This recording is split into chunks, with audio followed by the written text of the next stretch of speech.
It's been 4 months since the disappearance and death of a Fishers teen, Haley Busby.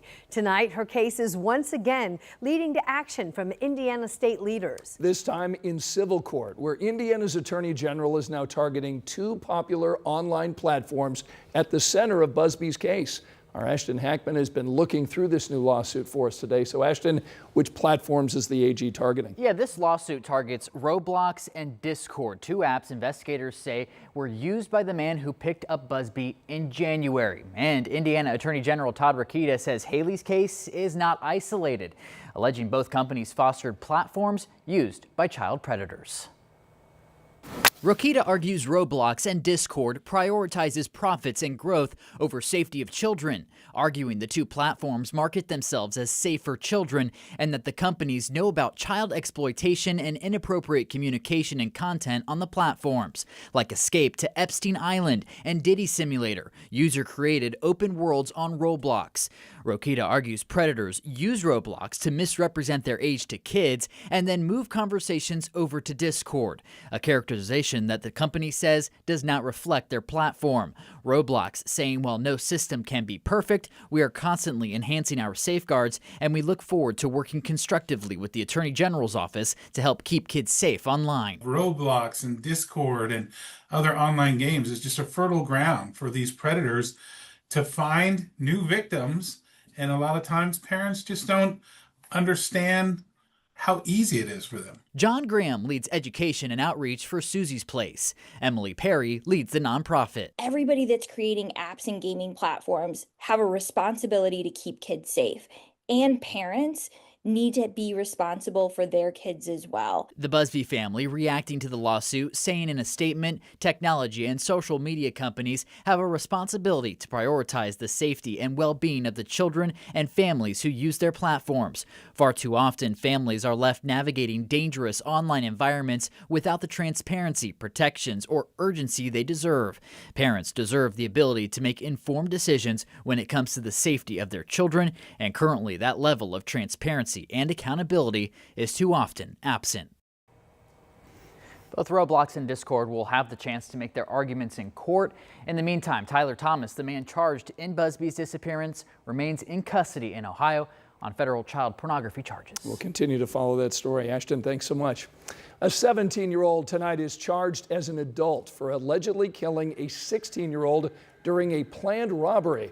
DeMonte Satter was just 15 at the time of that shooting. Investigators say he shot and killed Kentrell Johnson inside of a garage near Prospect and Midhofer on the east side of our city. Police shared pictures of surveillance video showing Satter and another suspect approaching the victim's home. Satter tonight is charged with murder and robbery. The Clinton County Sheriff just resigned after he and his wife pled guilty to criminal charges. As part of the plea deal, Richard and Ashley Kelly were sentenced to probation for this case that stems from Clinton County.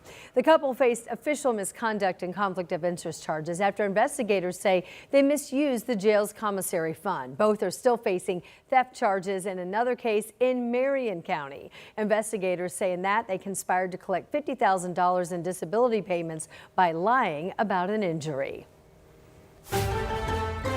Lots of sunshine earlier, but now we have several locations with rain, including rain in 53 in Lafayette, rain 54 Kokomo, also some showers in Crawfordsville, 54 degrees, where we still have some sunshine. It is 62 in Bloomington. You can see the sunshine from our camera live over the IU campus. On the other hand, across the northern part of our area, we take you into Miami County, where we have had a few showers in and around Bunker Hill, and that rain chance will continue to move south and east. You can see it here over the last several hours, diving into parts of central Indiana. Local analysis, and we're keeping an eye on the number of lightning strikes. The good news right now, no lightning. However, some downpours interrupting some early evening plans in Kokomo right now, Frankfort into Lebanon. The rain is pushing into Tipton and Crawfordsville as well.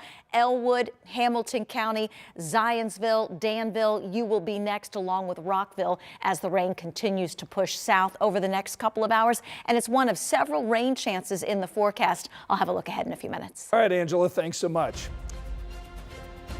The Republican race for State Senate District 23 tonight is still too close to call. It's going to come down to the last vote. The very last vote. This is one of the races where President Trump endorsed the incumbent's challenger. Jenna Webster explains what's coming up next in this particular race. Incumbent State Senator Spencer Deary has just a 4-vote lead right now. You can see just how close this race is. I checked with all the county clerks in that district. There are 11 ballots that could still be counted and affect that lead. Those are the ballots with questions about the voters' eligibility. So both Montgomery and Park counties have 1 provisional ballot to review. Fountain has 7, and Warren and Vermilion have none. Next week, Tippecanoe County will review 2. That doesn't include any postmarked military ballots counties can still accept. With Democrats to help the liberal squad. Deary is one of 7 Indiana state senators President Trump threatened to go after in the primary after they voted against redistricting. Trump endorsed Paula Copenhaver, a real Republican, for Hoosiers. So what happens now? Despite the too close to call race, both Deary and Copenhaver declared victory. Election officials have until Friday the 15th to calculate final election results. At that point, Deary or Copenhaver can request a recount, though neither have said if they will. Jenna Webster, 13 News. In northeastern Indiana, the Republican race to represent the 15th district for the Senate is also down to the wire. Current state senator Liz Brown is leading the challenger Darren Vogt by 15 votes, with thousands of votes already counted. President Donald Trump endorsed Brown after she voted in favor of redistricting here in Indiana. Brown so far has declared victory in the race. She did that yesterday. If you missed any of our coverage on the primary election, we do have a complete wrap streaming on demand for you right now. It's on WTHR+. There we have reaction from candidates and a breakdown of key races. It's available right now on our free streaming app. We are just 16 days away from the 110th running of the Indianapolis 500, but the sights and sound of May will be back at the Speedway this weekend. We've got the Sancio Grand Prix taking place on Saturday. And today, drivers are moving into the track for the month of May. Dom has been out there with them at the Speedway all day today and joins us now live. What a great view from there, Dom. Oh, it does not. Nothing beats this. Nothing is better than this, especially during this month at this place. The sun is setting over the mecca of racing. Unbelievable stuff. You see Jack Harvey right here. We're taking a walk with Graham Rahal. This is the stuff you see when you're at the track as late as we are every day. I saw a bunch of teams kind of taking a walk on the track, and like you mentioned, we're inching closer and closer to the 110th running of the Indianapolis 500. Drivers are officially moved in here at the Speedway, and first up, the Sancio Grand Prix. A year ago, Alex Palou sweeping the month of May, winning the Grand Prix, winning the Indianapolis 500, winning 5 of the first 6 races, and having one of the best seasons that IndyCar has ever seen on his way to a series championship. But there are so many drivers who can win this race. We got a chance to hear from a ton of them here today. We're going to have a chance to hear from even more throughout the month as qualifying happens for the Grand Prix tomorrow. But as for today, we heard from the defending champ Alex Palou, Pato O'Ward, who's knocking on the door of winning his first Indianapolis 500, and Kyle Kirkwood, who's had put together a really good start to the season as well as a great season a year ago. All 3 guys can win the Indianapolis 500. All 3 guys excited to get this thing going here at the Speedway. I'm excited, very excited to be back here. Got excited already last week with the open test. Kind of felt like the month was starting, and yeah. Finally, it's here. So yeah, just feeling good. This is an exciting time. We're always looking forward to this entire month, not just the 500. So excited to kick it off here with the GP. You know, it's quite honestly, the GP has notoriously not been fantastic for the Andretti group, but hopefully we've got something up our sleeve for this weekend. Big month ahead for all of us at our McLaren. Everybody, you know, in the paddock.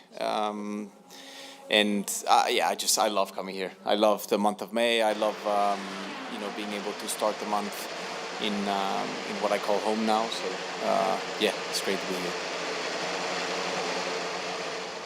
Now, the drivers were also asked about possible rain in the forecast for Grand Prix qualifying, and they just said bring it on. They're not worried about it. They're ready to get on track, see who kind of establishes themselves as the driver with momentum.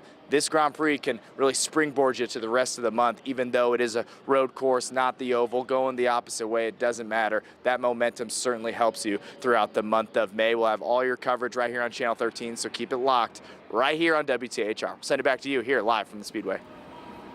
All right, thanks so much, Dom. We have so much to look forward to, including the 500 Festival Rookie Run, Kids Day, returning Saturday, and our Lindsay Monroe is the MC once again this year.